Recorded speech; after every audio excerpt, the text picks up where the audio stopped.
So when you were in DC, were there other neurodivergent mentors that, like, how did that actually happen? I had to find them. And in fact, I remember the moment that really changed my career.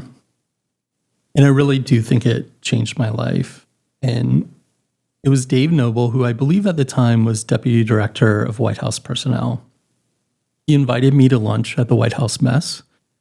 And in my experience, I was a presidential appointee, but a presidential appointee at my level doesn't usually eat at the White House mess. And if somebody like me gets invited by White House personnel to the White House mess, it usually means you're getting a promotion, or maybe you're being shown the door. Thank you for your service. Here's a nice lunch. Here's some presidential M&Ms. We're going in a different direction. So I was nervous. It turned out neither was the case. Dave just wanted to catch up and know what I was up to, and specifically know what I was doing in Silicon Valley and hear about the work that our office was doing. So we had a great lunch. And at the end of lunch, I said, Dave, I need to tell you something that only my parents and my best friend and my doctor knows. But I have autism, and I need to ask my manager for an accommodation, and I'm not sure how to do that.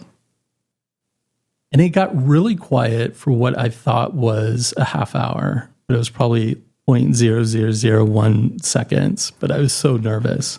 But his response changed my life. He said, John, that's fantastic. And I paused, and he looked at me and he says, you seem a bit confused. And I'm like, well, yeah, I am. He said, we've known each other a long time. He was my boss in a previous role. He said, you're definitely an odd guy. And he said that in a way that was very endearing. Sometimes when I tell the story, people get upset with him. But he knew me well enough that he could say, you're definitely an odd guy, but you think about things differently. Have you ever thought that your autism has helped you in your career? And I said, no, I've overcome it. I've hidden it quite well from my colleagues. I've papered over it. What are you talking about?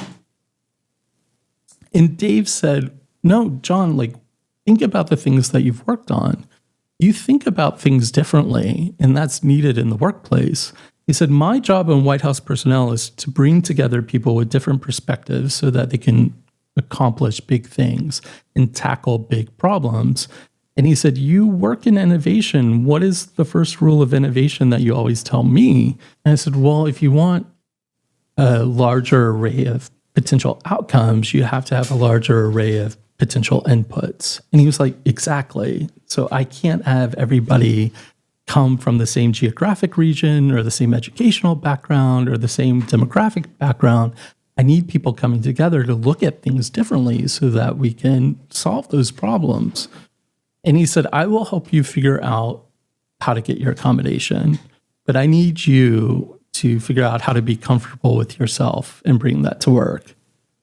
I share that story a lot with managers because it was something that I didn't expect. It probably took me another year to really start to accept that I was autistic, but I wouldn't have done that if not for Dave. So Dave told me, I will help you get your accommodation, but I need you to figure out yourself and be comfortable with that and bring it to work. And it took me about a year to start to do that. And to this day, we cannot remember what that accommodation was, which is so funny because I built it up so big in my head that I had to ask my manager for this. And I recently texted Dave about this, and neither of us can remember what it is. But I'll get the quote wrong, but paraphrase the Maya Angelou quote about people don't remember what you say, but they remember how you make them feel. And it was really that feeling of like, oh, well, this is like my manager's manager who is treating this as totally normal and as something that I just needed for my job. And that really had a profound impact on me. And after about a year, I really started to apply my different ways of thinking to work. And at that point, I started to get called into meetings that were far beyond my portfolio. You know, how do we stop Ebola from jumping the Atlantic? How do we make TSA lines shorter without jeopardizing security? And it wasn't because I had some sort of superpower. I just had another variable that I looked at some things differently. So adding me into the equation turned out to be a benefit. If I'm being honest, when I teach my students, that's a great story on paper about how you learn to love yourself and accept yourself and bring it to work. But if I'm being honest, it's a lesson that I think that I have to teach myself again and again, especially in a world that's not really designed for autistic thinkers like myself, just to remind myself, oh yeah, I'm normal. I might be different. I might need to learn how to translate that between me and colleagues or me and friends. But there's nothing inherently wrong with me. And again, that sounds easy on paper, but it's the hardest lesson that I've had to learn.